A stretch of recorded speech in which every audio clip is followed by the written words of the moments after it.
আমরা ডেপুটেশন দিতেই পারি, কিন্তু তাতে কি আমাদের কোনো লাভ হবে? আজকে আমরা ডেপুটেশন দিলাম, আর কালকে 7 তারিখে যদি যা আগের দিন হয়তো তাই হলো, তাতে আমাদের কোনো লাভ হবে না নিশ্চয়ই।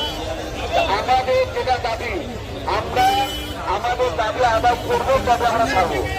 এই নাচর বান্ধার জায়গাটাকে রাখতে যাচ্ছি, সেজন্য আমরা বলতে যাচ্ছি যে আমরা আমরা আমাদের দাবি আদায় করতে হবে। এখন যদি আপনারা বলেন যে একটা ডেপুটেশন দেওয়া করবো, কোনো আবার নতুন একটা ডেপুটেশন নিয়ে যাবে, তার আমাদের সফল হবে। যে জায়গার যে মানসিকতা নিয়ে আমরা এসেছি, সেই মানসিকতাটা পূরণ না হওয়া পর্যন্ত আমরা কিন্তু এখান থেকে উঠবো না।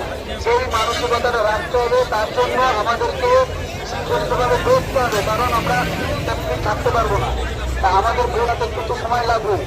আমাদের যে রাস্তায় আমরা যে জায়গায় ঘুরতে গেছিলাম, যে জায়গায় অবস্থান করতে গেছিলাম, আমরা করছি। আমরা ওখানে থাকবো এবং যতক্ষণ পর্যন্ত না আমাদের কাজ সম্পন্ন হয়, আমরা কিন্তু সেই মানসিকতা নিয়ে থাকবো। এটা কিন্তু আমাদের